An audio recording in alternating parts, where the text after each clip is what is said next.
Doctor ortho Ayurvedic oil and capsule. अब दर्द भी घुटने टेकेगा। चारधाम यात्रा की तैयारियां तेज। यात्रा मार्ग पर पड़ने वाले सभी होटल ढाबों पर एसओपी लागू। अब हर दुकान पर रेट लिस्ट लगाना जरूरी होगा। खाद लाइसेंस भी करना होगा डिस्प्ले। तय रेट से ज्यादा वसूली करने वालों पर होगी सख्त कार्रवाई। मसूरी में हुआ कांग्रेस कार्यकर्ता सम्मेलन। कांग्रेस के कई बड़े नेताओं के सामने सैकड़ों लोगों ने कांग्रेस की सदस्यता ग्रहण की। उत्साहित कांग्रेस नेताओं ने 2027 विधानसभा चुनाव में प्रचंड जीत का किया दावा। आगामी सरकार पर भ्रष्टाचार के गंभीर आरोप लगाए। सीएम धामी के गृह जनपद चंपावत में आंगनवाड़ी कार्यकर्तियों का उग्र आंदोलन। मानदेय सहित विभिन्न मांगों को लेकर आंगनवाड़ी कार्यकर्तियों ने बीएलओ ड्यूटी से दिया सामूहिक इस्तीफा। रामलीला मैदान में चल रहे धरना स्थल पर कांग्रेस, यूकेडी और लोहाघाट विकास संघर्ष समिति खुलकर समर्थन में उतरे।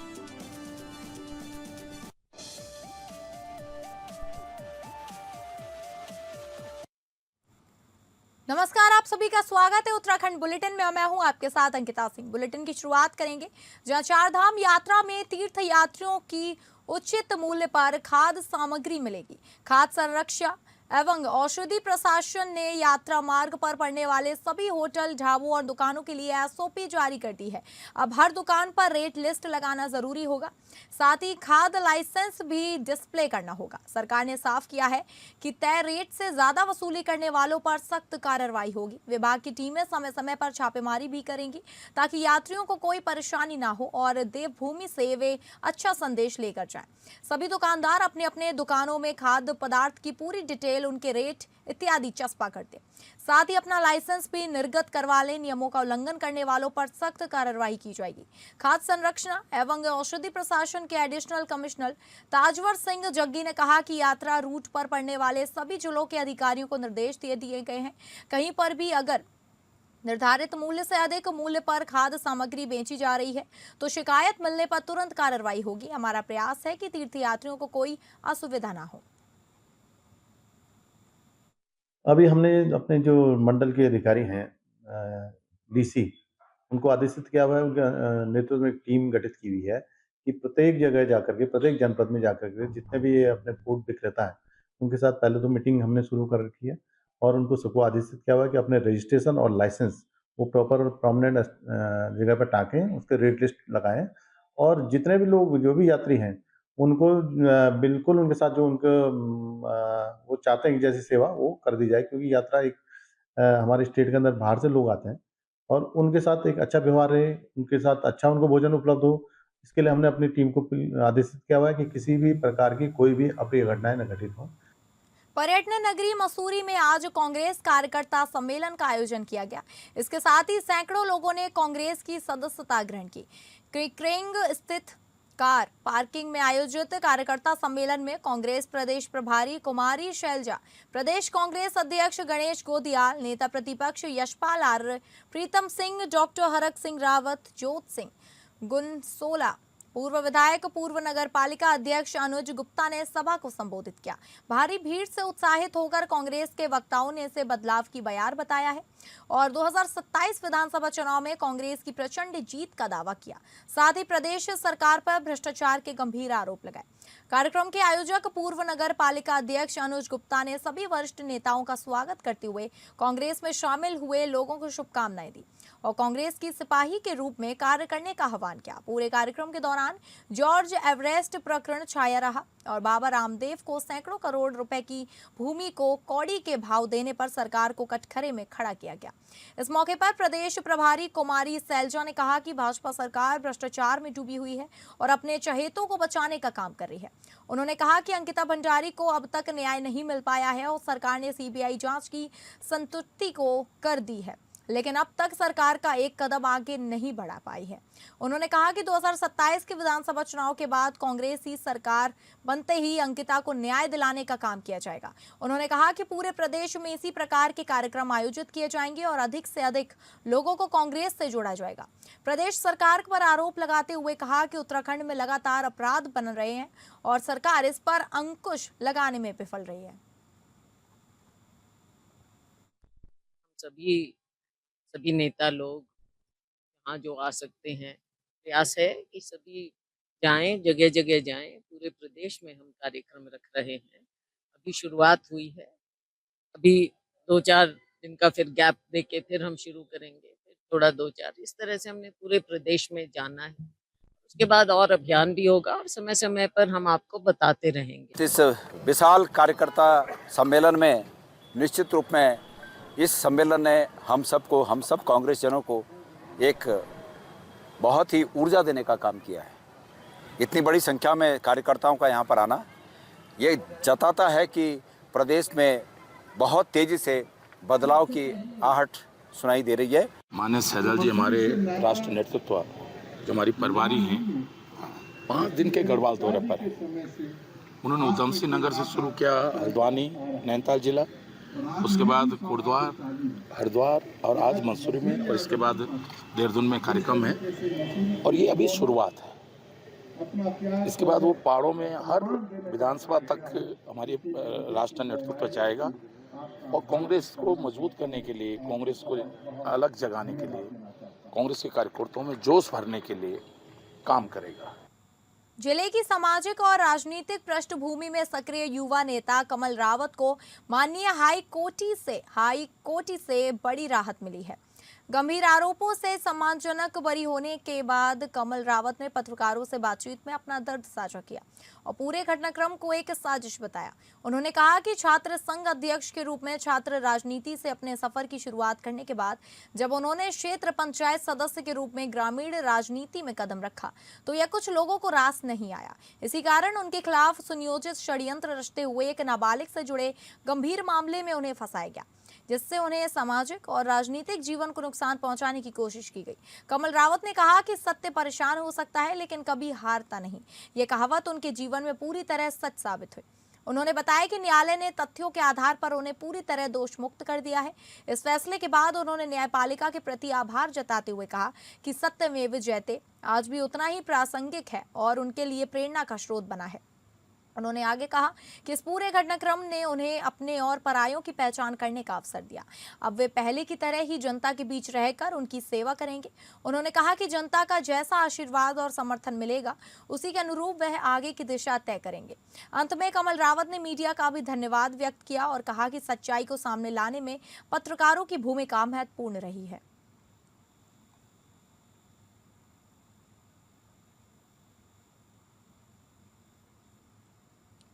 डिप्लोमा इंजीनियर महासंघ द्वारा अपनी 27 सूत्रीय मांगों को लेकर पिछले 19 दिनों से जारी धरना प्रदर्शन आखिरकार समाप्त हो गया।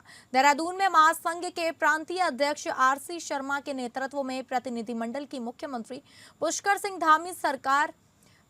धामी से हुई सकारात्मक वार्ता के बाद आंदोलन खत्म करने का निर्णय लिया गया। मुख्यमंत्री पुष्कर सिंह धामी ने इंजीनियरों की मांगों पर गंभीरता से विचार करने का आश्वासन देते हुए सभी कर्मचारियों से सरकार पर भरोसा जताने और अपने अपने कार्यस्थलों पर लौटने की अपील की। साथ ही उन्होंने निर्देश दिए कि आंदोलन के दौरान बाधित हुए कार्यों को अब युद्ध स्तर पर पूरा किया जाए। प्रांतीय अध्यक्ष आरसी शर्मा ने मुख्यमंत्री के प्रति आभार व्यक्त करते हुए कहा कि डिप्लोमा इंजीनियरों को आंदोलन का कोई शौक नहीं है, बल्कि मांगों की अनदेखी के चलते उन्हें मजबूरन यह कदम उठाना पड़ा। उन्होंने कहा कि सरकार के सकारात्मक रुख के बाद अब सभी इंजीनियर पूरी ऊर्जा के साथ अपने कार्यों में जुटेंगे। आंदोलन समाप्त होने से आम जनता ने भी राहत की सांस ली, क्योंकि कई विकास कार्य और विभागीय सेवाएं प्रभावित हो रही थी। इधर चंपावत जिले में भी जिला डिप्लोमा इंजीनियर महासंघ के नेतृत्व में सभी विभागों के इंजीनियरों ने अपना काम संभाल लिया है। महासंघ के गोपाल कलाकोटी, प्रबुद्ध शर्मा, देवेश कुमार, परमानंद, पुनीता सहित अन्य पदाधिकारियों ने आंदोलन के दौरान मिले विभिन्न संगठनों, जनप्रतिनिधियों, मीडिया और सोशल मीडिया के सहयोग के प्रति आभार जताया। उन्होंने सभी साथियों से आह्वान किया कि पिछले 19 दिनों में रुके कार्यों को प्राथमिकता के साथ शीघ्र पूरा कर आम जनता को राहत पहुंचाएं। वरिष्ठ डिप्लोमा इंजीनियर पुनीता ने बताया कि अब सभी विभागों में इंजीनियर अपने अपने कार्यों में लग गए हैं और विकास कार्यों को तेजी से आगे बढ़ाया जा रहा है।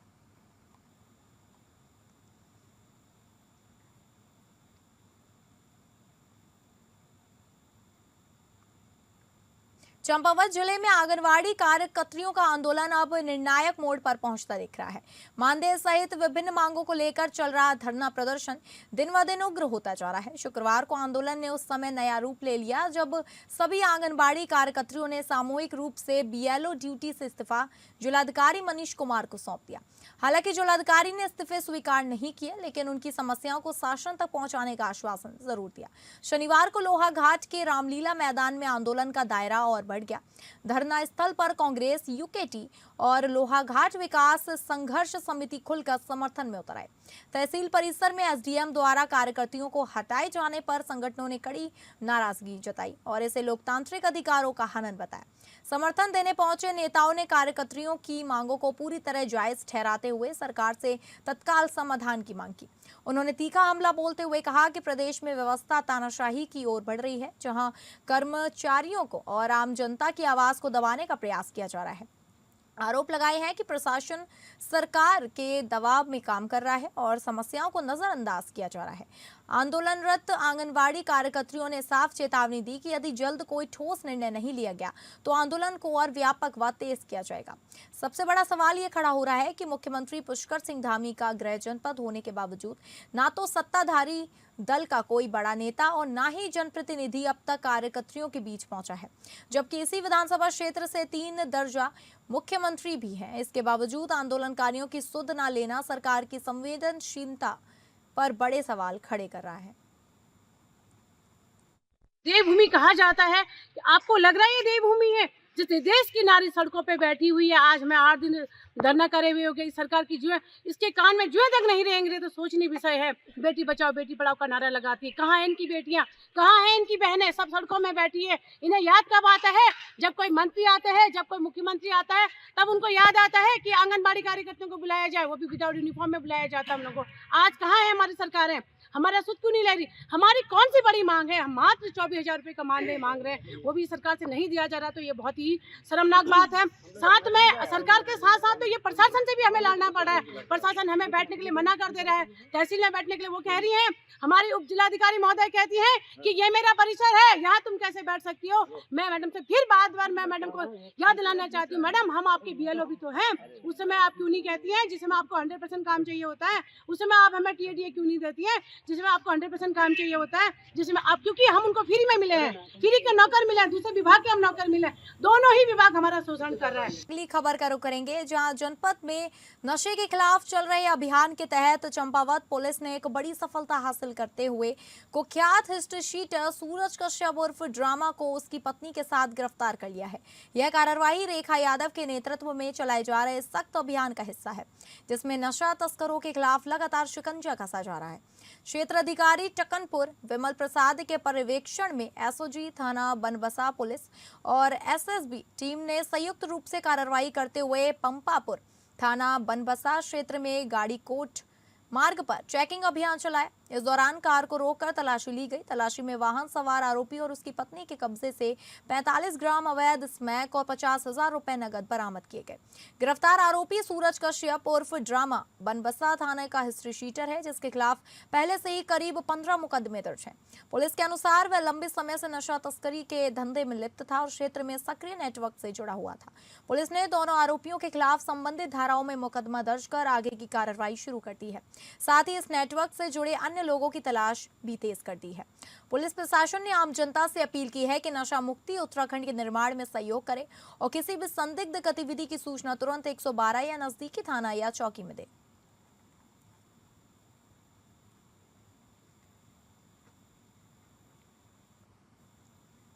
देवों की पावन नगरी उत्तराखंड, जिसकी पवित्र आबो हवा में नशे का जहर घोलने की हिमाकत करने वाले माफियाओं के खिलाफ मुख्यमंत्री पुष्कर सिंह धामी ने अब जीरो टॉलरेंस की नीति के तहत युद्ध का बिफुल फूंक दिया है। मुख्यमंत्री के कड़े तेवर और सख्त लहजे में दिए गए निर्देशों का असर अब जमीन पर खाकी के रुद्र में इस रौद्र रूप में साफ दिखाई दे रहा है।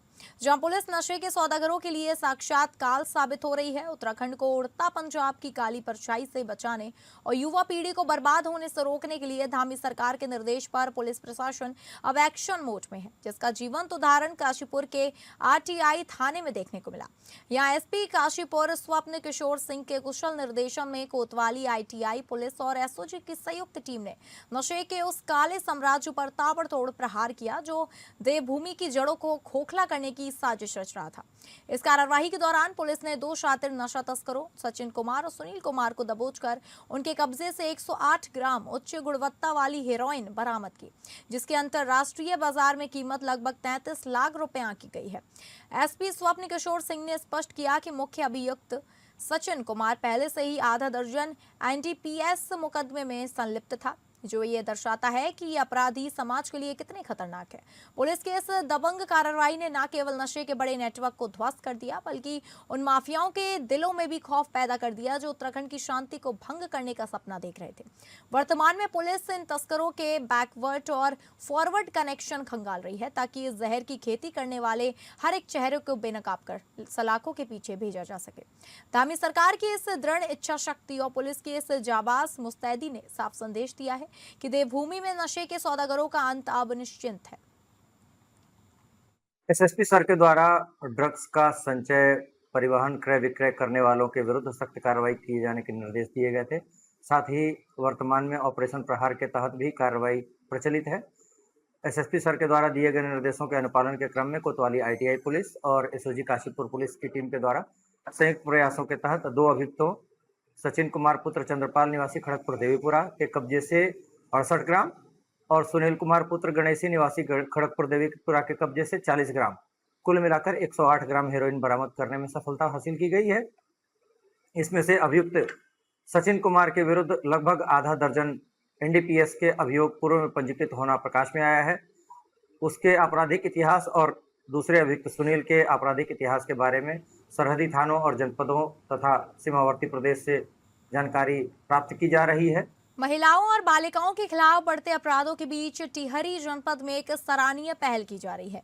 देवभूमि इंटरनेशनल ताइक्वांडो फेडरेशन द्वारा 280 सरकारी विद्यालयों में छात्राओं को आत्मरक्षा के लिए ताइक्वांडो प्रशिक्षण दिया जा रहा है।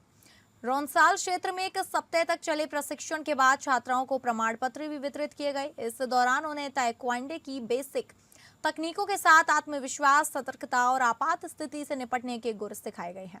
प्रशिक्षकों ने बताया कि ग्रामीण क्षेत्रों में प्रशिक्षकों की कमी को देखते हुए यह अभियान शुरू किया गया है। मास्टर ट्रेनर अनुष्का के अनुसार बढ़ते अपराधों के बीच प्रशिक्षण बालिकाओं को छेड़छाड़ जैसी घटनाओं से बचाव में मददगार है। छात्राओं ने भी इसे उपयोगी बताते हुए कहा कि उन्हें पंच बचाव तकनीकी और आत्मविश्वास बढ़ाने के तरीके सीखने को मिले। स्थानीय लोगों, अभिभावकों और शिक्षकों ने इस पहल की सराहना करते हुए इसे महिला सुरक्षा की दिशा में एक महत्वपूर्ण कदम बताया है। अमीशा है और मैं क्लास 10 की छात्रा हूँ और हमारे विद्यालय का नाम राजकीय उच्चतर माध्यमिक विद्यालय रोसाल है। सर, हमें यहाँ पर ताइक्वांडो एसोसिएशन के द्वारा हमें यहाँ पर मतलब बहुत सारी चीज़ें सिखाई गई, जैसे शाउट करना और हमें पंच बनाना सिखाया गया और बहुत सारी एक्सरसाइजें कराई गई, जिससे क्लैपिंग एक्सरसाइज सर हमें इसलिए कराई गई क्योंकि आजकल महिलाओं एवं लड़कियों के साथ बहुत सी घटनाएं सुनाई देती हैं। इस ट्रेनिंग का उद्देश्य यही है कि सारी बालिकाओं को हम यहाँ पर ट्रेनिंग दे रहे हैं देवभूमि ITFU ताइक्वांडो एसोसिएशन की संस्था के द्वारा, जिसमें हम लड़कियों को, जैसे आजकल दिन प्रतिदिन क्राइम बढ़ रहे हैं, तो उसी को देखते हुए हम बालिकाओं को सक्षम बना रहे हैं ताकि वो भविष्य में आगे बढ़े तो अपने साथ जो छेड़छाड़ की घटनाएं हो रही हैं उसे वो रोक सके। कुमार राठौर है और मैं प्रेसिडेंट हूँ देवभूमि ITFU ताइक्वांडो एसोसिएशन। हमारी संस्था ने ये सोचा है कि ग्रामीण क्षेत्र में कोई भी टीचर्स नहीं आता ताइक्वांडो का, तो इसका जो ट्रेनिंग का जो कार्यक्रम है मैंने और अनुष्का मैडम ने इसको संभाला हुआ है ताकि ग्रामीण क्षेत्र के बच्चे भी ताइक्वांडो सीख सकें और वो भी आगे बढ़ सकें। आगामी हज यात्रा को लेकर सरकार भी अलर्ट नजर आ रही है। हज यात्रियों के प्रशिक्षण के लिए लोगों को भी जागरूक किया जा रहा है कि किस तरीके से यात्रा करनी है और क्या क्या सावधानियां बरतनी है। उसी को लेकर जनपद ऊधम सिंह नगर के जसपुर में हज कमेटी के चेयरमैन खतीब अहमद पहुंचे, जहां भाजपा कार्यकर्ताओं ने उनका स्वागत किया। वहीं कार्यक्रम में चेयरमैन खतीब अहमद ने लोगों को हज जाते हुए समय होने वाले प्रशिक्षण को लेकर जागरूक किया। वहीं मीडिया से बातचीत में चेयरमैन खतीब अहमद ने बताया कि हज यात्रियों को जो प्रशिक्षण है, जो हज यात्रा से पहले किस तरीके से हज के अरकान अदा किए जाएंगे, उसी को लेकर यह कार्यक्रम है। जो हज जाने वाले यात्री हैं उनकी तैयारी हो चुकी है। 18 अप्रैल से फ्लाइट है और देश के प्रधानमंत्री मोदी और प्रदेश के मुख्यमंत्री लगातार यात्रा के संबंध में जानकारी ले रहे हैं। किसी तरीके की परेशानी ना हो उसके लिए हज इंस्पेक्टर हैं या हम लोग हैं उनसे अपडेट ले रहे हैं। वहीं उन्होंने कहा उत्तराखंड से जाने वाले हज यात्रियों को बधाई दी जा रही है और कोशिश की जा रही है कि उन्हें किसी भी तरीके की परेशानी ना हो। उसके लिए अपना नंबर या स्टाफ का नंबर दे दिया गया है। हज यात्रियों का प्रशिक्षण है। ये एक हज यात्रा से पहले किस तरह से हज के अरकान अदा किए जाएंगे उसी को लेकर है। लगभग जो हमारे हज जाने वाले लोग हैं उनकी तैयारी पूरी हो चुकी है। 18 तारीख से फ़्लाइट है और हमारे देश के प्रधानमंत्री आदरणीय नरेंद्र मोदी जी और केंद्रीय मंत्री आदरणीय श्री किरण रिजिजू जी और प्रदेश के हमारे मुख्यमंत्री जी धामी जी और हमारे खजान दास जी जो हैं लगातार पूरे देश से यात्रा के संबंध में अपने आप को जो जानकारी ले रहे हैं और किसी तरह की कोई दिक्कत या परेशानी ना हो उसके लिए एक जो हमारे हज इंस्पेक्टर हैं या हम लोग हैं उनसे लगातार अपडेट हो रहा है। पुष्कर सिंह धामी जी के नेतृत्व में अपनी हज कमेटी के चेयरमैन खतीब अहमद जी और अपने सभी हज कमेटी के सदस्यगण सब लोग आज यहाँ जसपुर में उपस्थित हैं। पूरे प्रदेश के अंदर ऐसे 13 से 14 हज यात्रियों की स्वास्थ्य की जांच, उनका प्रशिक्षण के विषय को लेकर सरकार गंभीर है और 14 जगहों पर सरकार ने अपने हज यात्रियों को प्रशिक्षित कर उनके स्वास्थ्य का देखभाल कर अच्छी हज यात्रा के लिए एक माहौल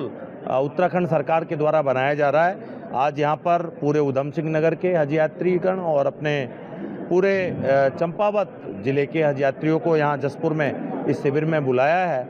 यहाँ पूरे अपने हज कमेटी के चेयरमैनगण, यहाँ के हज कमेटी के सदस्यगण, अधिकारीगण, पूरी टीम, पूरी जाम्बो टीम लगी है। हमारी सरकार का प्रयास है कि जो हज यात्रा का उद्देश्य है वो पूर्ण हो, एक सकारात्मक भाव पैदा हो।